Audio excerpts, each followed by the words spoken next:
Hi everyone, in today's video I'm going to be talking to you about how you can get all 4 offers to study medicine.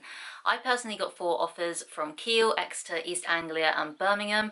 And let me just tell you, I went into the medicine application process thinking that maybe I'd get 2 offers max. So I was really shocked when I got all 4 offers, and I've kind of reflected and looked back and tried to tease out the particular things that I did, which I think attributed to me getting all 4 offers to study medicine. And I want to relay those to you today and hopefully help you get 4 offers to study medicine as well.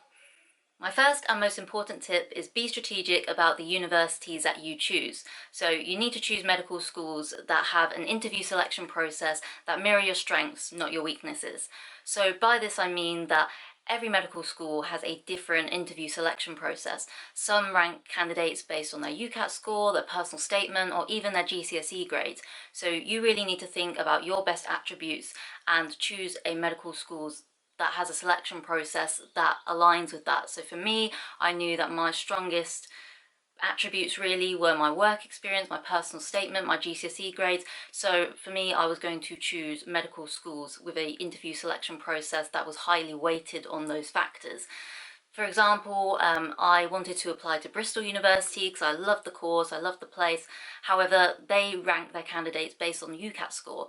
Whilst I got a fairly decent score of 650, I knew that probably wasn't going to be enough to guarantee me an interview. So what you need to do is try and maximise your chances of getting an interview, not hinder them. So make sure that you research into the interview selection process for all the medical schools and choose wisely which ones you apply to. But what I must say is that, say if you've got 10 A stars, it would be a no-brainer to apply to Birmingham Medical School because they rank candidates for interview based on their GCSE grades. However, if you go to a Birmingham Medical School open day and realise you do not like the place, you do not like the course, then of course do not apply there, because at the end of the day, you're the one who's going to have to spend 5 years there. So make sure that you do also choose medical schools based on if you actually like the place, if you could see yourself living there. My second tip is quite obvious, but try and get the best UCAT score possible because a good UCAT score is your golden ticket into medical school. I know plenty of medical applicants that did not get a good UCAT score and they still got a place at medical school. So a bad UCAT score is not the end of the world. However, with more and more medical schools using UCAT scores in their interview selection process, if you try and get as good UCAT score as possible, then you can maximise your chances of getting an interview because you will have a greater choice of medical schools to choose from. So, the kind of quick tips that I would give, because I'm actually going to do a video about how I prepared for the UCAT, I would say make sure you give yourself 4 to 6 weeks of preparation time, revise 2 to 3 hours a day, and get some sort of UCAT book or a Medify subscription. I would really recommend that, and just practice because you want to try and get the best UCAT score possible. So I wouldn't say the personal statement is the be-all and end-all because increasingly now lots of medical schools have rejected even looking at the personal statement. I think probably 2 out of 4 of my universities don't look at the personal statement whatsoever because it's just too time consuming. So medical schools tend to use UCAT, predicted grades, GCSE grades to select candidates for interview now. However, it is still good to have a good personal statement, especially if you get a bad UCAT score, then you want to have an exemplary personal statement so that you give yourself the best chance of getting an interview.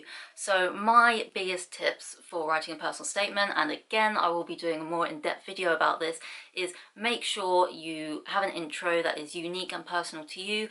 So the most obvious thing to say is why you want to study medicine, how your personal qualities will make you a good doctor, that sort of thing. So personally for me in my intro I talked about how my experience in hospital really made me want to become a doctor, and that kind of makes your personal statement unique and personal to you, and that's what they want to see. And the next thing I'd also say is with your experiences and roles and responsibilities, don't just list them.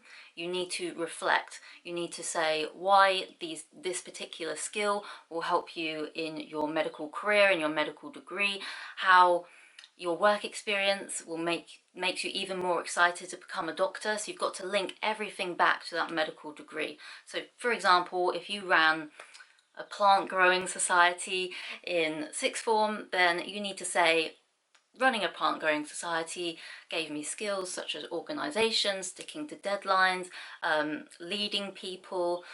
You need to say why that will help you in your medical degree and why that will make you the best candidate for this course.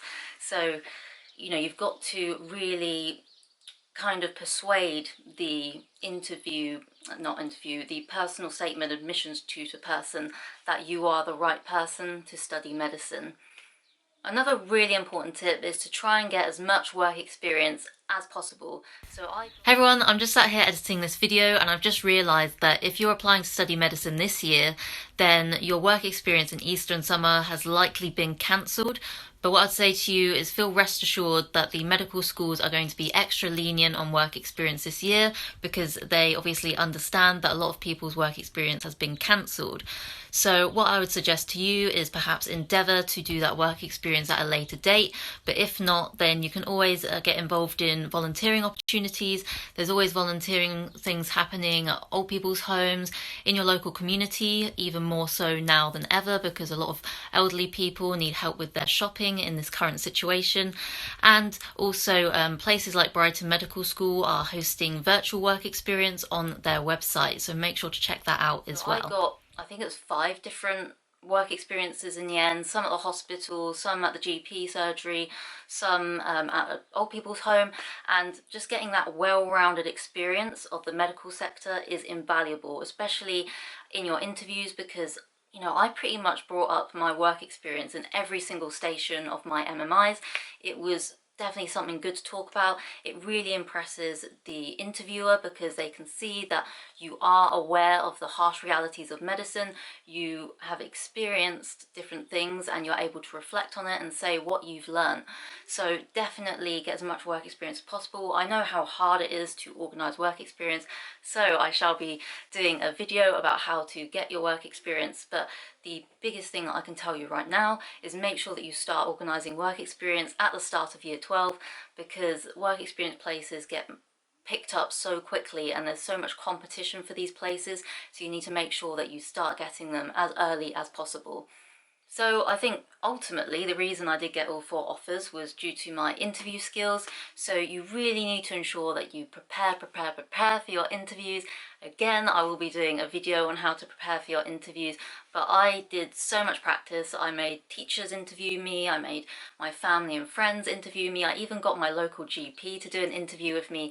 So the more practice you can get, the better, because of course with MMIs, it is a very high pressure, time critical situation, so you need to make sure that you're able to talk eloquently and concisely in an interview within the time constraints and that you're able to get across your points very clearly. So the more practice you can do, the better. My top tip for practicing for the medical school interviews is definitely look at Medic Portal because they have a whole guide of the most common MMI questions, and whilst you don't want to memorize and recite answers, you want to have a clear idea of, if you did get answered that, what you would say. So you know what, I'll quickly get an example to show you, one sec.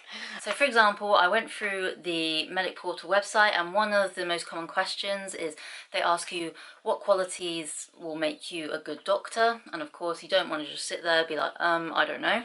So what I did, I made this mind map.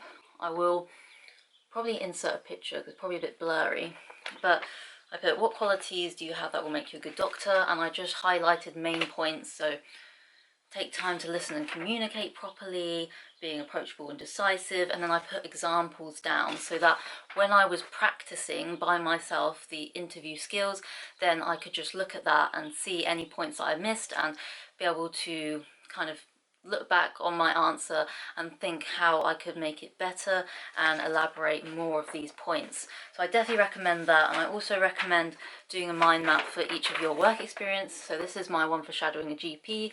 I basically put the most important points down. So for example, listening, and then I put an example of when the GP showed good listening skills and how that was impactful for her patients and how that helped her patients get better care, that sort of thing. So this will just help you remember everything.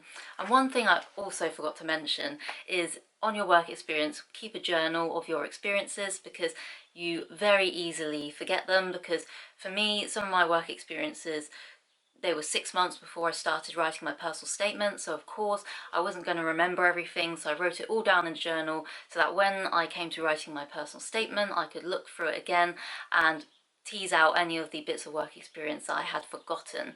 So preparation is key. And then another thing is, on your actual interview day, you need to be calm, confident and collected.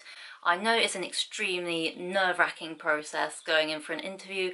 The anticipation just drives you crazy, but you need to walk into that interview calm, collected, confident, because the interviewer does not want to be sitting opposite someone who is a nervous, trembling, shaking wreck and who keeps stuttering over their words. I know this is a lot easier said than done, but just try and take a deep breath and just act like you're having a normal conversation. Just try and let your personality shine through, try and keep smiling, be nice, that sort of thing, because I think the reason why it's so important to keep calm and collected is because the interviewers are trying to assess your ability to deal with high pressure situations, because let's face it, MMI is a very high pressure situation, and a doctor in their career will face many high pressure situations where they have to keep calm and collected to make the best decision for the patient. Therefore, if you're sat in an MMI, nervous, shaking, can't get your words out, then that's not going to look good on you. So I think if you can get loads of practice, lots of preparation, then you will definitely feel more confident when you step in that interview and be less likely to fall in the pit of nervousness, trembling, all that sort of stuff. And you just got to remember that you've beat off a load of applicants at this stage. To get to the interviews is the hardest part, and you've got to remember that the medical school has asked you to go to that interview because they want to know more about you. They like you. They can see you as a potential candidate for their medical course. So you need to just go in there, flex any experience, roles, responsibilities that you've had, really show yourself off and prove to them that you are the right person for their medical course. So yeah, just believe in yourself is what I would say. Thank you everybody for watching this video. I really hope this helped you, and if anyone thinks I've missed anything, then make sure to put them in the comments down below, because I'm sure people watching this would love any extra advice that they can get. And yeah, I will be, obviously, as I kept reminding you in the video, I will be doing more in-depth videos on preparing for the interviews, writing your personal statement. I just wanted to do this interview at this time just to give you my basic top priority advice. So yeah, just make sure to put your video recommendations down below, make sure to give this video a like and subscribe. And yeah, thank you so much for watching, and I'll see you in the next video.